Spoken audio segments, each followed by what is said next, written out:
Labadiena, su jumis vėl sveikinasi knygų apžvalga ir aš jos vedėja Viktorija. Šiandien laidoje išvysite pokalbį su darbo partijos vicepirmininku Artūru Paulausku, su kuriuo kalbėsimės apie knygą Slaptosios draugijos. Taip pat reportažą apie žymiausius lietuviškus tinklaraščius, kurių pagrindinė tema knygos. Rubrikoje naujiena – nauja leidyklos Vaga išleista knyga. Taip pat jūsų dar laukia pokalbis su Gintarė Adomaitytė bei konkursas, kuriame galėsite laimėti knygą.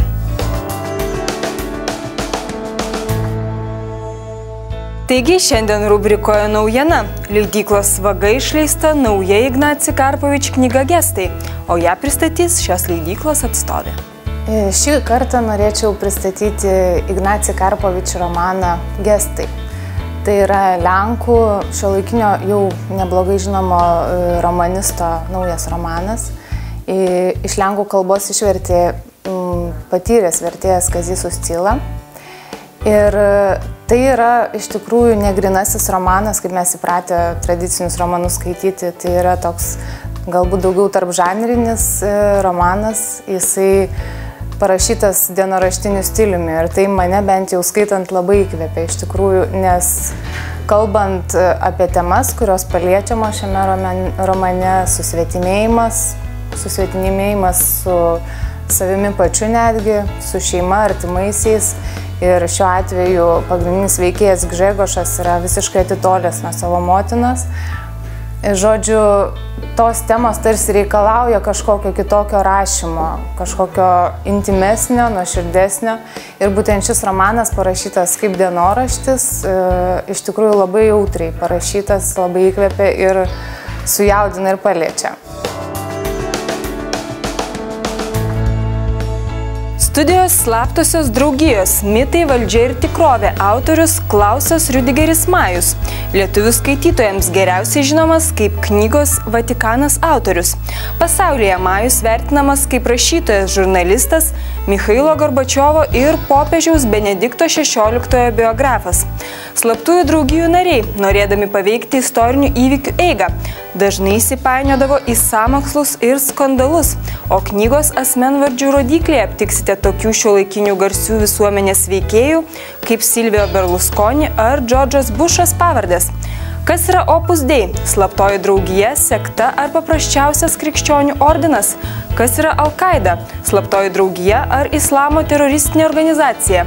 O kaip ten su Siono brolyje, kuri ir tai yra įrodyta iš tiesų niekada neegzistavo, o te buvo paprasčiausiai išgalvota?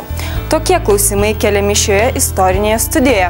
Taigi apie šią knygą ir slaptasias draugijas šiandien kalbamės su advokatu, darbo partijos vicepirmininku Artūru Paulausku. Gerbiamas Artūrai, jūsų manymu, kas lemia slaptųjų organizacijų formavimąsi ir kodėl jos dažniausiai būna pogrindyje? Slaptosios organizacijos arba draugijos, jau pats pavadinimas pasako, kad tai yra susiję su paslaptimi, kad jos yra neviešos, kad jos sukuriamos tokiam tikslui, kuris negali būti atvirai deklaruojamas. Todėl tos organizacijos turi įvairius paslapties ženklus, ritualus, draudimus. Kaip padaryti, kad ta organizacija ir išliktų slapta, bet tuo pačiu ir siektų savo tikslų. Todėl autorius gana daug padirbėjo archyvuose. Istorijos, kultūros, perskaitė nemažai daug knygų, rinko ir šiandien prieinamos informacijos. Nes iš tiesų apie tas slaptas organizacijas tiesiog reikia po kruopelytę ieškoti žinių. Ir jis pateikė ne tik tai tų organizacijų atsiradimo arba jų veiklos pagrindus, bet jis ir surado, galima pasakyti, ir pateikė ištisą sąrašą tų organizacijų. Ir aš, aišku, pirmą tai paminėčiau laisvuosius mūrininkus, kurie mums žinomi kaip masonai.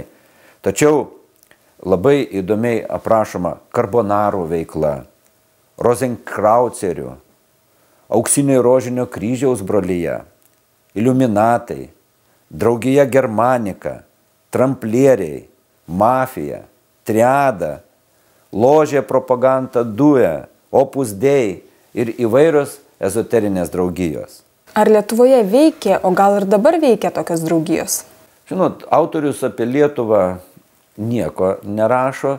Yra paminėtas labai nedidelis fragmentas, kai vienos slaptos draugijos vienas iš vadovų bandė atitrūkti nuo šios draugijos, todėl ieškojo, kaip ten rašo, pačio provincialiausio universiteto, nes jis buvo universiteto dėstytojas, ir rado Vilniuje. Tai aš galvoju, kad jeigu tos draugijos vienas iš įkūrėjų ir vadovų atsidūrė Vilniuje, turėjo bandyti kurti tuos draugijos filialus. Na, kaip jos vystosi šios draugijos, jūs daugmaž papasakojote, bet ar mes paprasti žmonės galim pajusti jų įtaką? Be abejo, galbūt mes ir nežinom, kad tai veikia jie, bet jie veikia labai sutartinai. Jie turi labai aiškius tikslus.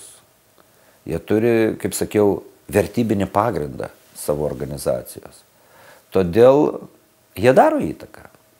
Ir paimkim mano paminėtą pavyzdį. Amerikos sukūrimas ir Amerikos konstitucijos parašymas, pagrindų padėjimas negalėjo neveikti. Tai buvo netgi tiesiogiai įtakojama iš šitos valstybės atsiradimą. Ir daugelį kitų valstybių gyvenime šitos organizacijos tikrai labai įtakingos. Todėl neatsitiktinai jas uždrausdavo, jų narius persekiodavo, bausdavo, netgi dažnai mirtimi, nes monarchai arba kitokie, valdytojai tiesiog privengdavo jų. Jie jautė pavojų šitų organizacijų narių asmenyje. Kokios slaptosios organizacijos veikia aktyviausiai ir ar yra prielaidų formuotis naujoms? Aišku, masonų ložė, mes apie ją turbūt todėl, kad daugiausiai žinom. Kai kurios organizacijos tokios slaptos, kad į viešumą mažai patenka informacijos. Ir šitos organizacijos draugija yra ir Lietuvoje, viešai buvo tas patvirtintas faktas. Aš galvoju, kad yra kokios tai kitos galbūt mažiau slaptos veikia, tam tikri klubai veikia. Tačiau šiandien gal jos neturi tokios didelės įtakos, nes labai yra išsivystę komunikavimo tinklai, socialiniai tinklai, kur žmonės gali bendrauti ir jiems nereikia rinktis kažkur slapta pogrindyje, aptarti kokias tai problemas, bet autorius pabaigoje ir kelia klausimą. Ar šitos draugijos jau numirė, jos neturi ateities? Tai jis atsako, aš tiesiog cituoju jo žodžius, kad ten, kur vertybės laikomos atgyvena, tai slaptos draugijos taip pat yra praeities liekana. Bet ten, kur vertybės, aš pasikartosiu, tos vertybės gali būti mums nepriimtinos, bet vis tiek, kur vertybės yra ne atgyvena, tai autorius sako, kad gali atsirasti ir naujos draugijos.